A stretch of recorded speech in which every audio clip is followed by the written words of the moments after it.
असताना आमच्या मंडळींना सर्वांना तिथे आपल्या काय त्याला व्हीव्हीपॅट म्हणतात का, व्हीव्ही मशीन, कंट्रोलर मशीनचे बॅटरीज ही 99% असते. मी त्यांना सांगितलं की 99% बॅटरी कशी असू शकते. दिवसभर मशीन तिथे वोटिंग केलं, ते 400 वोटिंग असो, 1000 वोटिंग असो, अशा मशीनचे सुद्धा 99% वोटिंग आहे.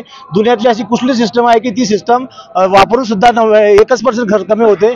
माझं टेक्निकली असं मत आहे, दुनियातला कुठलाही टेक्निकल इलेक्ट्रॉनिक माझ्या समोर आणावा, मी त्यांना त्या क्लॅरिफिकेशन द्यावं त्यांनी मला की ह्या बॅटरीया अशा प्रकारची बॅटरी दिवसभरात कमी होत नाही, 1% कमी होते आणि महिनाभर पडल्यानंतर कमी होत नाही. हे सर्व रेडीचा डाव चालू आहे आणि जेवढ्या 99% बॅटरीज आहे तेवढ्या मशीनचं वोटिंग हे फक्त आणि फक्त कमळाला आहे. म्हणजे यांनी काय गडबड केलेली आहे आम्हाला समजत नाही. आम्ही हे वोटिंग होऊ देणार नाही, याच्या पुढचं वोटिंग होऊ देणार नाही.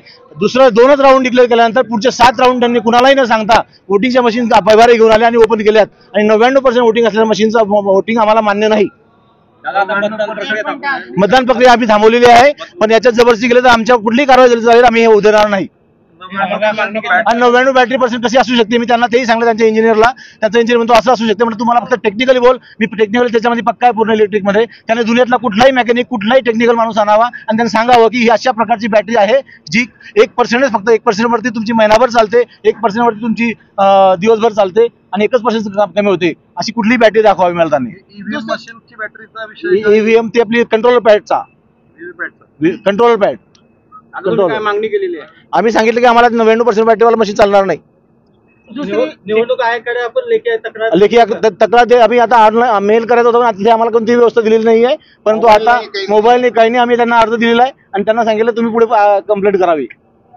आणि हा रडीचा डाव चुकीचा आहे. असं कसं होऊ शकते? प्रत्येकाने, माझ्या म्हणणं आहे, जगात भारतातल्या सर्व